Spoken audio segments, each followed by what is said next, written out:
Two Philadelphia hospitals are now painting a picture of what life in the city will be like without Hahnemann. And although the emergency room is still open there, the hospitals around the city are preparing for the closure of Hahnemann's ER and Hahnemann Hospital as a whole.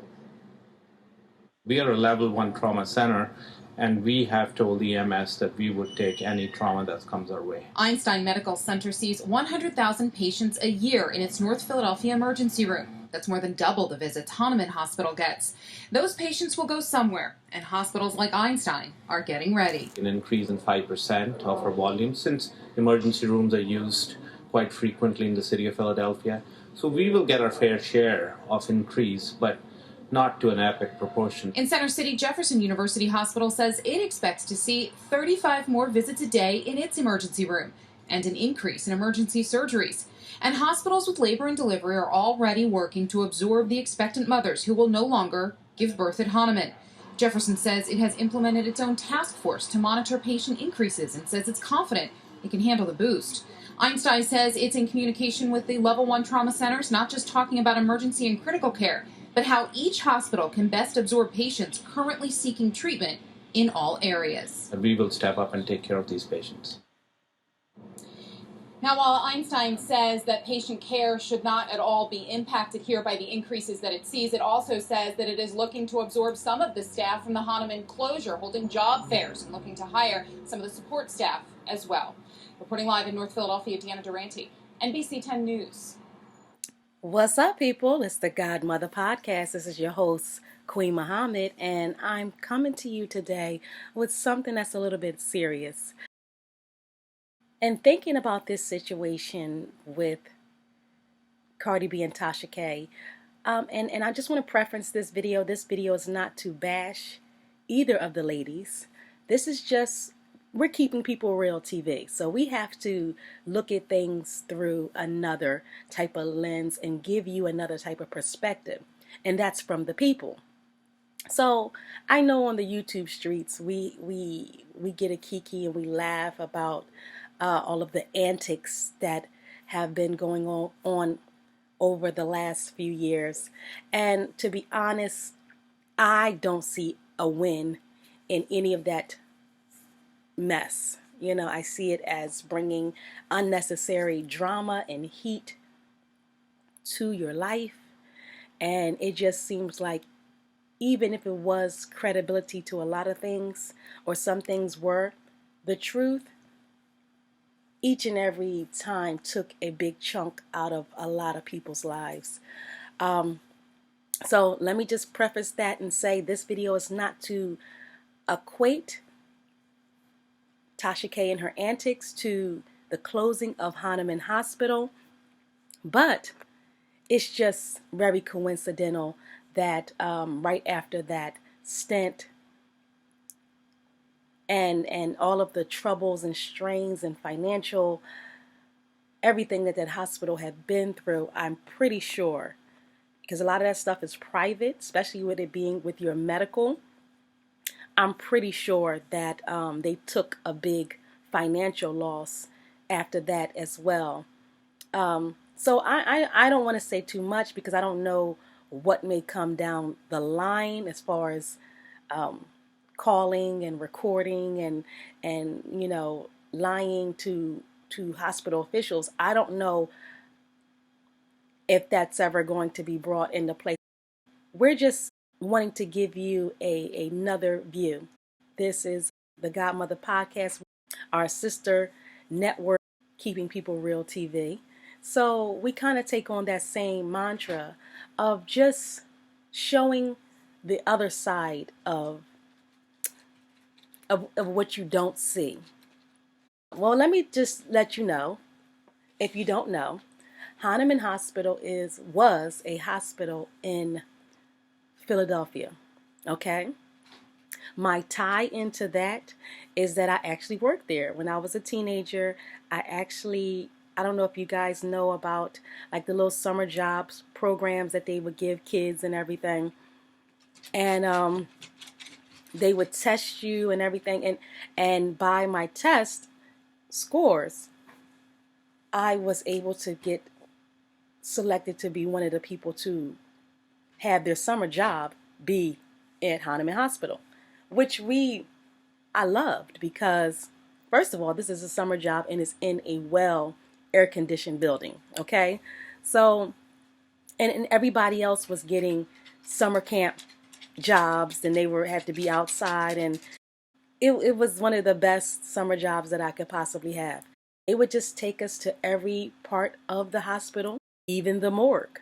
But we had to get a signed document from our parents.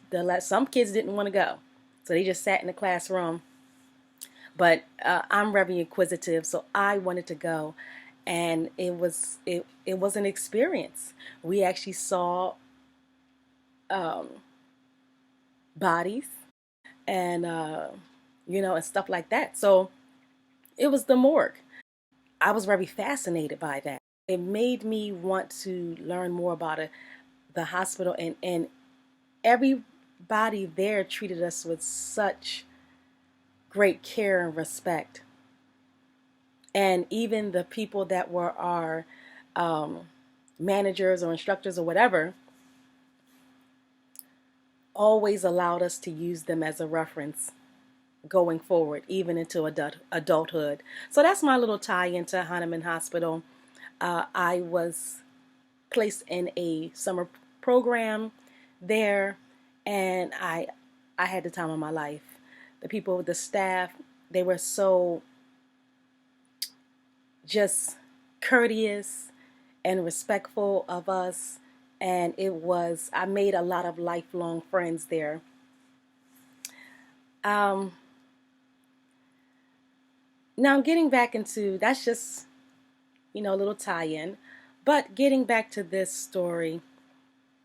Okay, so we're not going to say that Tasha K directly had a tie-in with the closing of Hahnemann Hospital, but we can say that in an already strained environment, I always thought, did that have something to do with it, since it was very shortly after?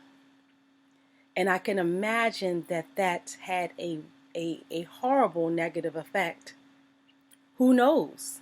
Who knows? People could have gotten fired. And if somebody feels like they may have been banned, but I'm just speculating, I'm not saying any of this happened, but I'm just saying the snowball effect of a lot of things that could have happened from that situation, and we don't see the other side. So this is not a deep dive, but I would love for somebody to interview former staff of that hospital to see what. It's just very coincidental. Now, I'm pretty sure that they probably been having financial troubles for a while, But I will probably best believe that situation did not help, and it actually brought probably a negative light on that hospital, even though they were just doing their jobs, involuntarily made to be a part of someone's pretty much prank. So it just people can make a lot of excuses, but a lot of this stuff is just too much. Too much, like they said, for clout. And I am not saying that is the case in this situation.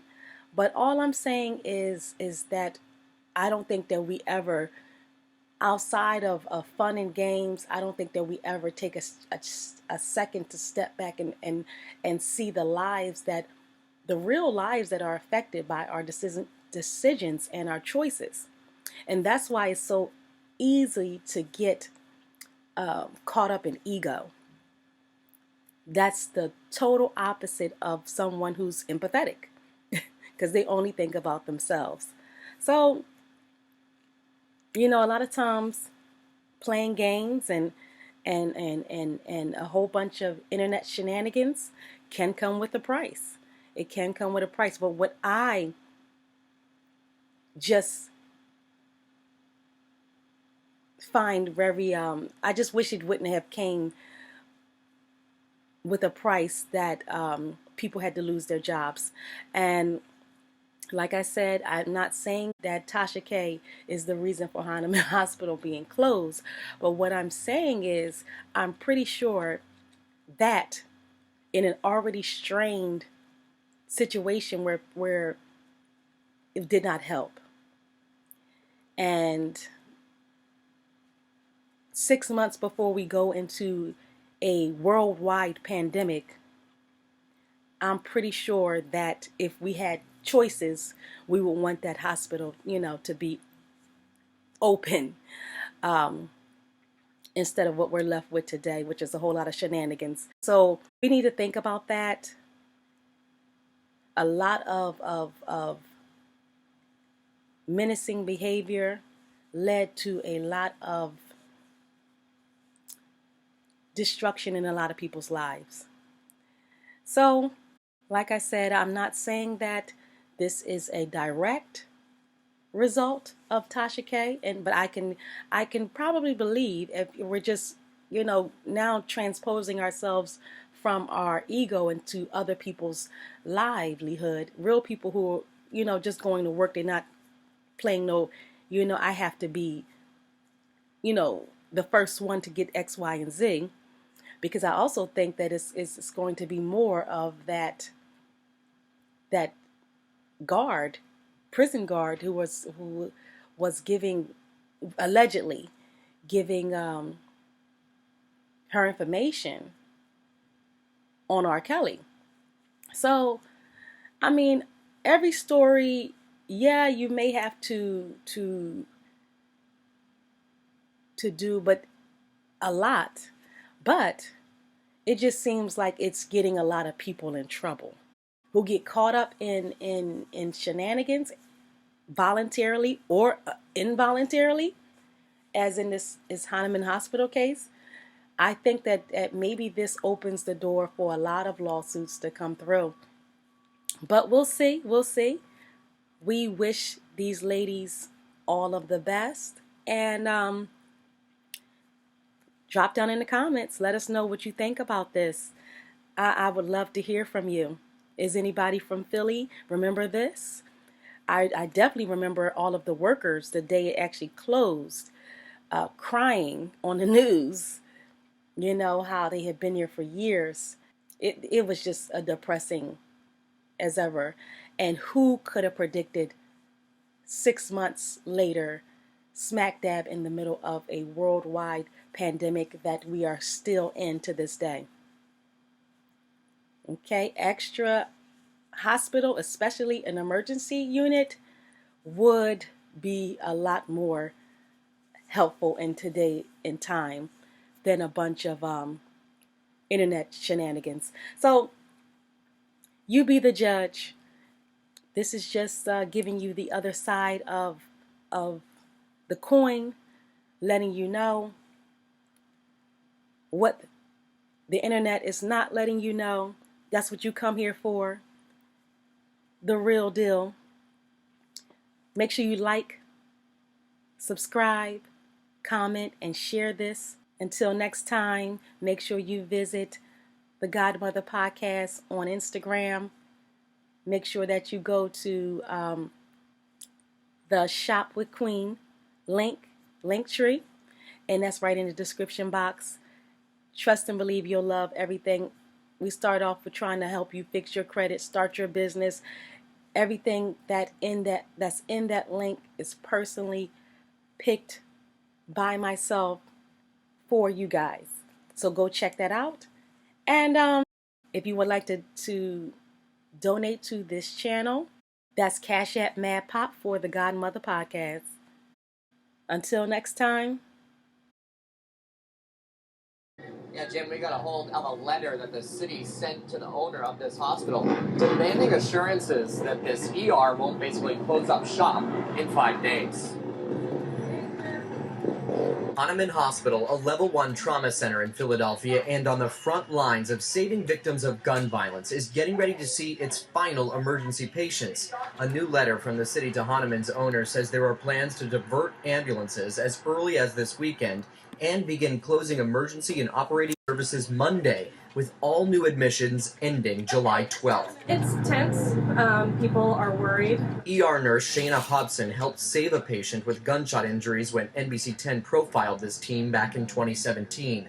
Tonight, she worries what happens to the patients they'll no longer get to care for. Wait times are already well above the national average, and with other hospital ERs having to absorb all of our patients, that's only going to put a bigger strain. Hahnemann's owner says the business can't continue to sustain millions of dollars in losses every month. Temple University Health System says it's been preparing for this situation and has the capacity and ability to treat any additional patients. That's too far for this neighborhood. The closure has also rattled Drexel medical students and all the staff here wondering where they'll go next. What we're hoping is that the government will intercede. Philadelphia's mayor says they're trying to work with the hospital's owner. We want to keep it as a hospital. We want to keep the emergency room open. But there was little movement between the two sides tonight, and while scaling back in services is just days away, the plan is to close these doors for good in early September.